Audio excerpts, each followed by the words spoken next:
been here since the start. You've made it to the end, and my job really is to kind of do a wrap-up. I have been sitting in here all morning in the early afternoon, and I hope to kind of give you a bit of a wrap-up of some of the key themes and topics that we heard today. And then I'm going to end with some key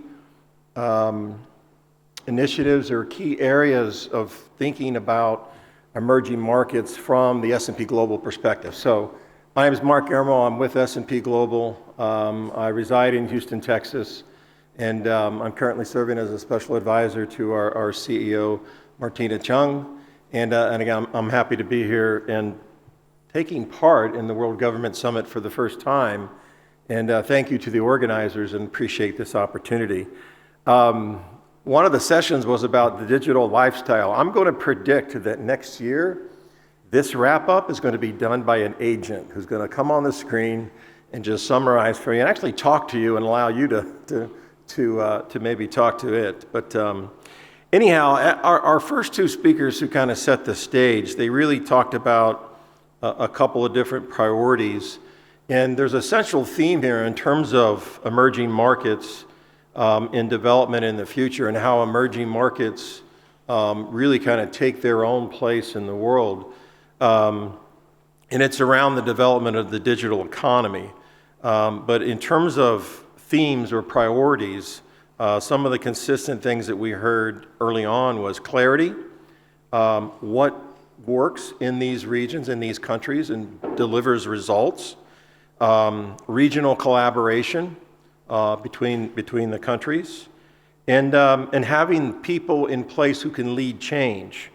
There was a reference to what was called the living bridge in terms of this developing this digital public infrastructure, and that by having people in the various countries who can be leaders of change agents themselves, that's critically important.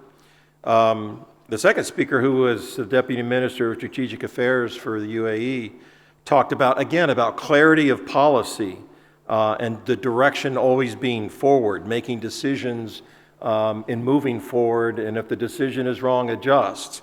Talked about data and strategic intelligence and the way AI is changing that. We heard a lot of conversations about the protection of data, the development of data. A couple of the startups and the founders mentioned that with all of these developments, what you're actually getting is access to millions and millions or billions of bits of data. And so what happens to that data in terms of its accessibility and the value that it can have to the jurisdiction that it's coming from? So data and strategic intelligence are also one of these keys. Simplicity versus bureaucracy, right? Do the policies within a jurisdiction enable technology, innovation, and businesses to make decisions? Or is there a lot of bureaucracy that slows down the process, and therefore you're always behind the game? And then how are the competitive advantages of today different from the competitive advantages of the past?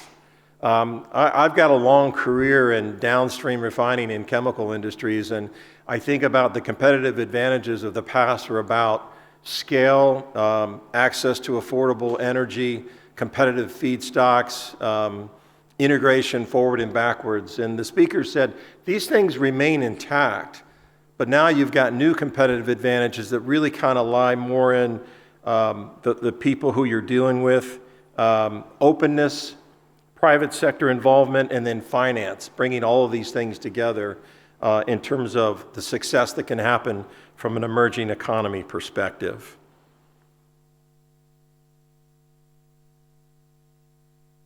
Bear with me as I'm using my digital notebook here as I was taking notes.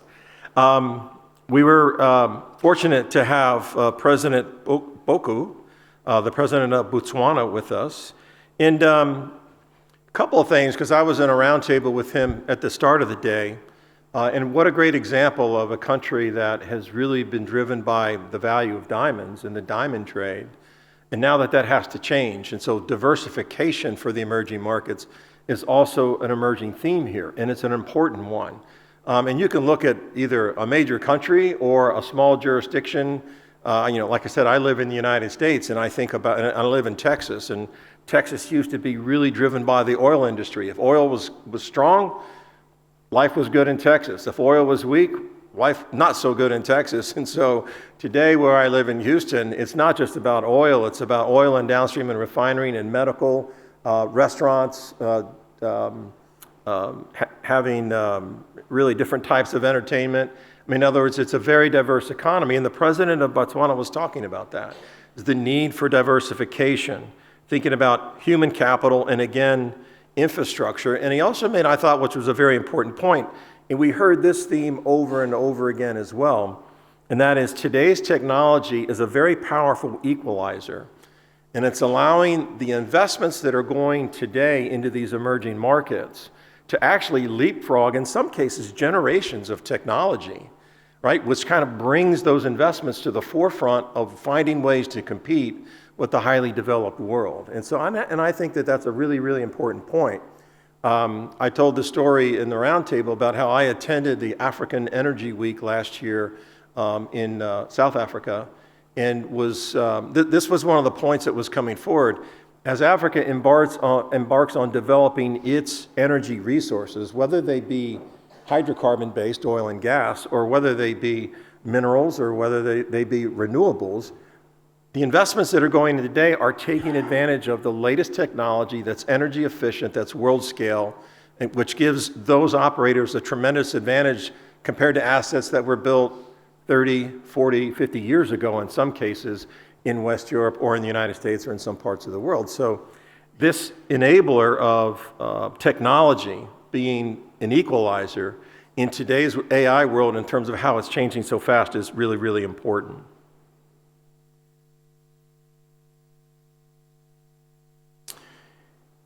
We got into some discussions with, again, startups, which are certainly part of the foundation here.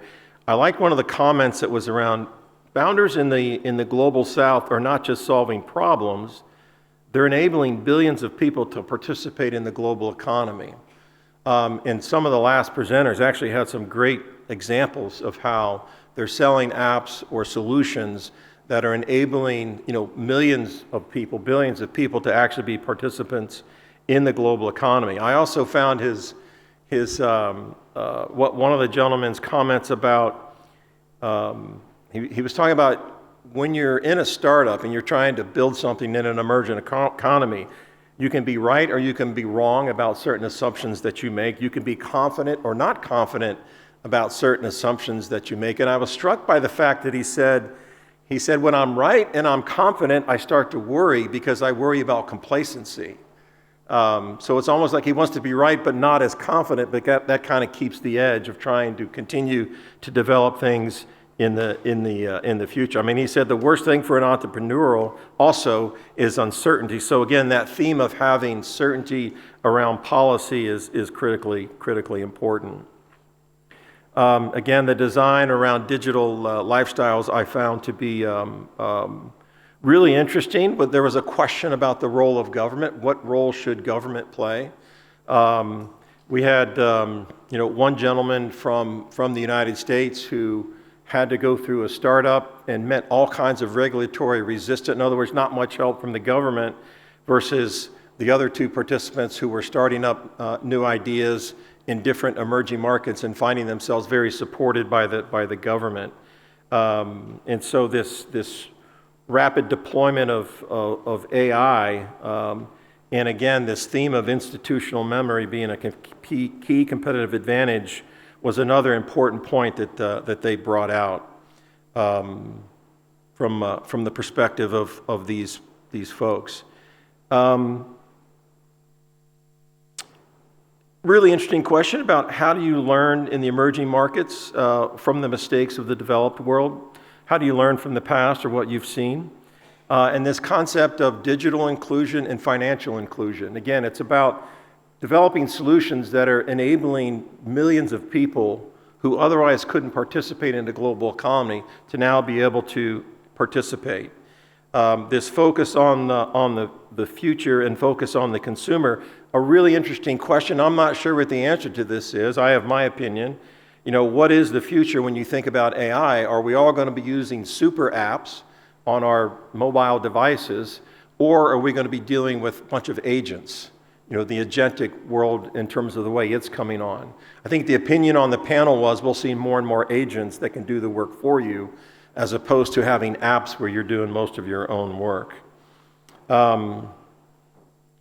In terms of capital under pressure, capital efficiencies, I also like the comment that talked about in the old world, if you will, I called it the flat world, you work to optimize efficiency.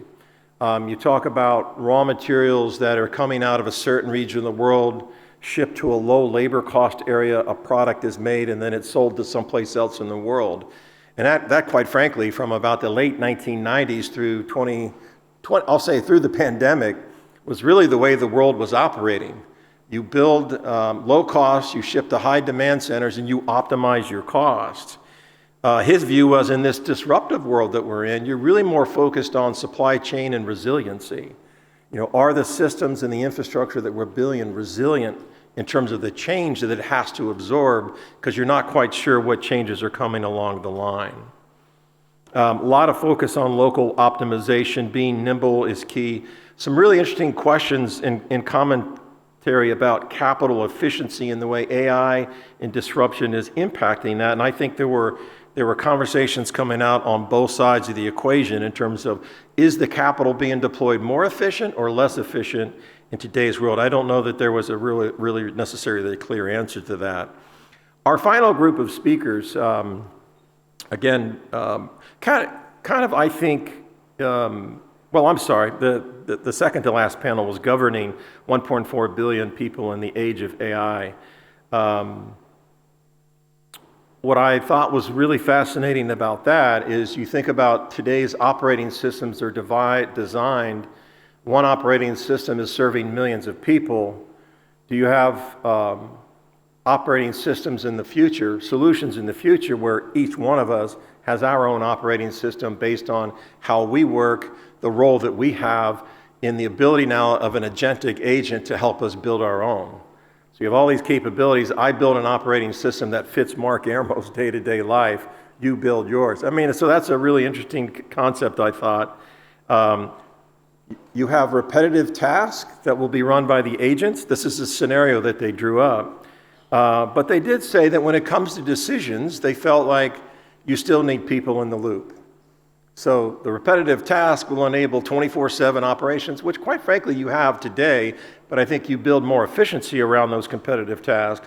But the final decisions, I think everybody was agreeing, you're still going to have people in the loop, although I do think there is a body of work going on out there where they are developing systems to think just like you and I do, and that becomes a bit scary for me. So I'm glad I'm towards the end of my career, not at the beginning of it, but although I do think it would be a lot of fun if I was just starting my career. I wanted to just highlight, I only have a couple minutes left.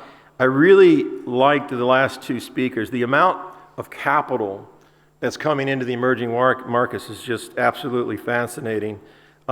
With the Asian Infrastructure Investment Bank talking about billions of dollars, 300 plus projects underway. I mean, so it's actually happening. Emerging markets are getting the capital.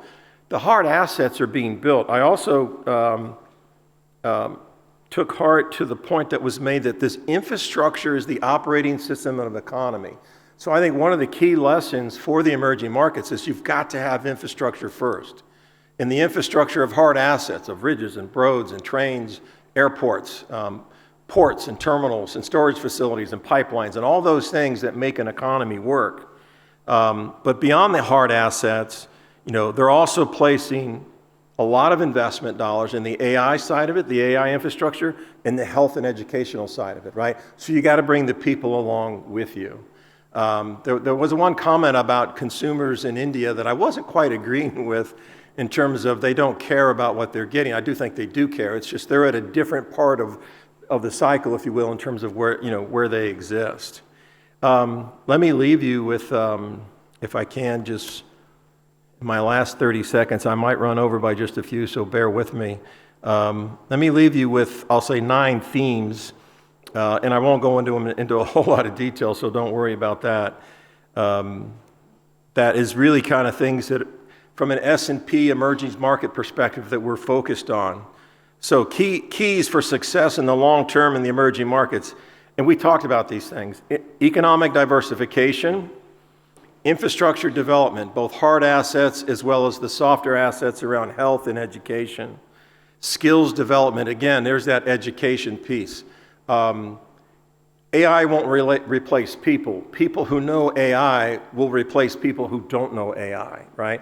So we have to start teaching at a young age, our kids, I have grandkids, how to use AI and not be scared of it, but to embrace it. Sustainable development and leaving the environment better off than the way we found it as we go forward.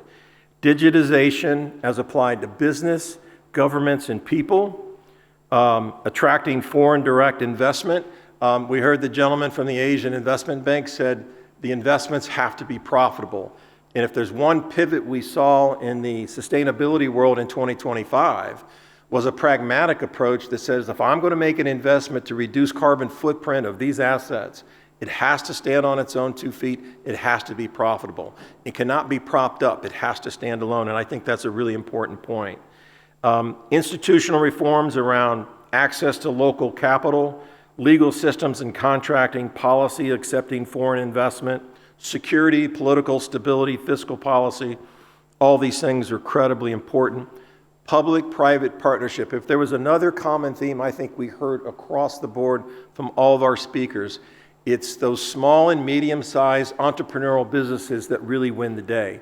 Those are the heartbeat of an economy, and I would tell you, even in the United States, with some of the largest corporations in the world, it is small and medium-sized businesses that are the heart of the U.S. economy in terms of how things operate. So I'd say that's a really, really important point. And then finally, in a world of disruption, I think emerging markets really are the next frontier.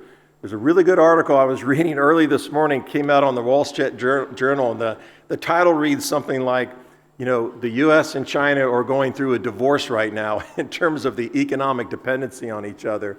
That represents opportunity for the emerging markets. It says in the U.S. and in China, they're focused on the emerging markets to be partners with them, which is just opportunity. So with that, thank you very much for listening to my summary, and I hope you have a rest of the day that's very, very good and enjoy the conference.